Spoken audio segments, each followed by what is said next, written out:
រីក្លិនក្រអូបស្អាយចិនដាខ្វល់ខ្វាយចង់តែណែបនិតលួចបងយូរហើយលើកាយវមិតពេលនេះជួនចិនរត់តែចង់បានបងកំប៉ុងស្នេហ៍លើអូនណាថ្លៃអូនថ្លៃរេកាត់ដីរំខានថ្ងៃនេះបងស្មងថ្ងៃក្រោយខែប្រាម៉ាំងអង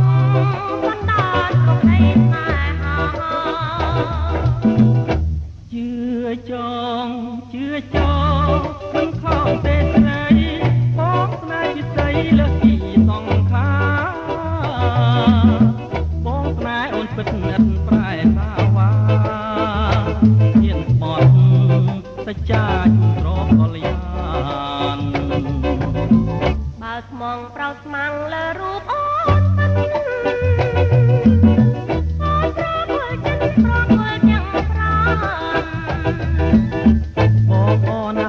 គ្មានអ្វីព្រៀបបានយើងរួមសុខសាន្តបានអស់ឯង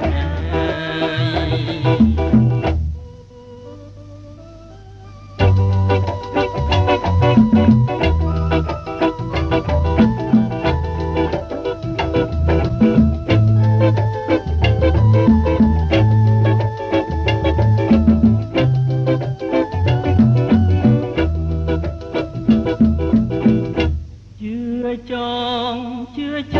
ងមិនខំទេស្រីបងស្នេហ៍ពិសីលើពីសង្ខាបងស្នេហ៍អូនពិតនិតប្រែសាវ៉ាហ៊ានស្បត់សច្ចាជូនទ្រពកល្យានបើស្មងប្រោសស្មាំងលើរូបអូន